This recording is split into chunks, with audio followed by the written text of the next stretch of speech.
Hi there, I'm Jeff Hastings and welcome once again to SLJ.com. In the June 2009 issue of School Library Journal, in my test drive column, I write about this, the Amazon Kindle 2, the second iteration of its popular ebook reader. It's available from Amazon.com, of course, for $359. I don't think I have to tell you much about the Amazon Kindle. You know the concept. The power of these ebook readers is their free wireless 3G EVDO connection to the Amazon Kindle store, where you can at present buy about 275,000 ebook titles now available for download. And when I say download, I mean quick download. Once you get the connection, you can download a title in 10-20 seconds. That's pretty powerful. The Amazon Kindle 2 has had pretty much a full design makeover since the original, and there's been some new features added as well. So let's look at it up close. The Amazon Kindle 2, well, you probably know this. The Amazon Kindle 1, if you will, the original Amazon Kindle, took a lot of heat for having a kind of unorthodox, quirky, downright weird design. I don't know if you recall what it looked like, but it was very angular and it had kind of a 1980s retro look to it, sort of what I described as a Battlestar Galactica look. And that's all gone now. This Kindle really has had a full cosmetic makeover, and it's just cooler. It is. I think most people would agree. And it's cool from the moment that you receive the packaging. Even the packaging is stylishly done. They've clearly devoted a lot of time to thinking about the design of the Amazon Kindle, and it really, I think, is going to pay off for them. The original Kindle also looked and felt very plasticky, I thought. It had a nice leather cover that came with it, but the device itself felt plasticky. And this one, on the other hand, which weighs about the same, 10.2 ounces, and is very thin, about 1/3 of an inch, feels as lightweight and thin as it is. It feels much more substantial. It feels good in the hand, and it has this rounded iPod-like design that I think is very, very pleasing. The keyboard on the original Kindle also drew a lot of fire, and it remains a lower third keyboard. They really didn't change it that much, but what they did, I think, was they made it more subtle, more toned down. The original had a quirky design with a split keyboard, and I think it felt very in the way to some people. I didn't have a big problem with it, but this one I think is going to be much more well liked, and the keyboard adds a lot of functionality to the device.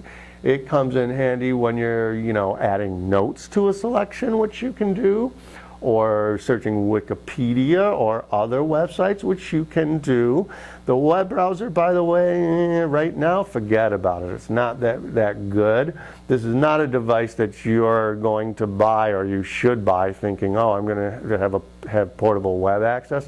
It's really not there yet. But you can do it on some sites, and it's searchable and usable.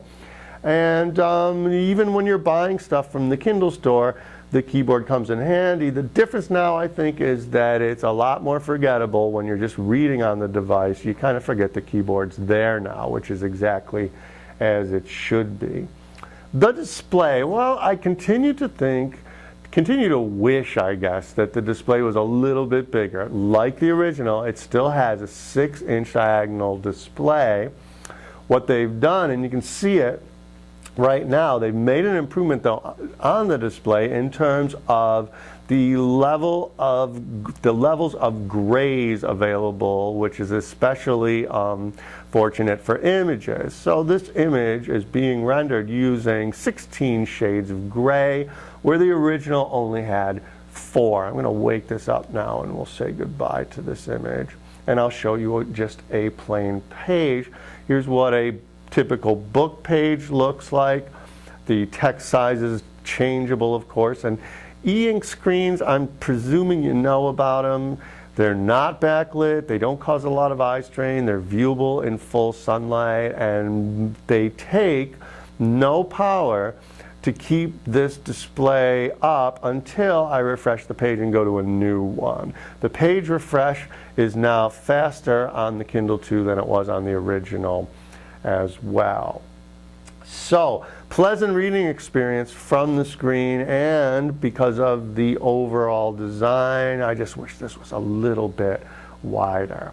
And, well, I'll save that till later, but there's going to be a widescreen one coming out very soon. Okay, inside, one of the big changes, 2 gigabytes memory for storage now. How much is that when you're talking ebooks? A lot. That's a lot of storage. 2 gigabytes of storage, and about 75% of that is usable storage. That'll store you like about 1,500 Amazon ebooks.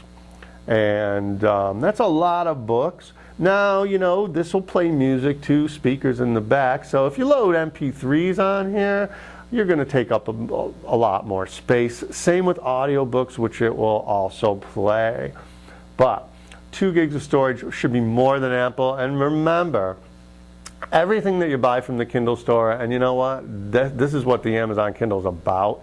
It's a vehicle for the Kindle store, which now has about 275,000 titles available and growing every day. Everything that you buy from the store gets archived on their site anyway. So if you choose not to store it on your device, you can pull it up in a matter of seconds using the eVideo network. You can pull it right up from Amazon and have it back in local storage in, again, seconds. It takes seconds to download a book, whether you're buying it new or you're retrieving it from an archive. 2 gigabytes, 1,500 books. And did I talk about battery life? My battery life experience was I kept forgetting to turn the Wi-Fi off.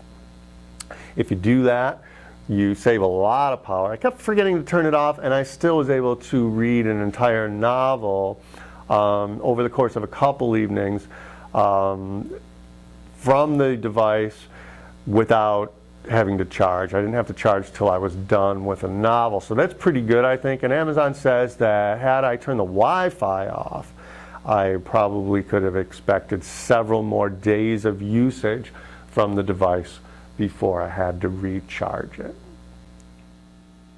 The Amazon Kindle 2, of course you can get full details at Amazon.com. I also invite you to read my full print review of the product, which appears in the June 2009 issue of School Library Journal. For SLJ.com, I'm Jeff Hastings, and I hope to see you once again next month. Enjoy your summer.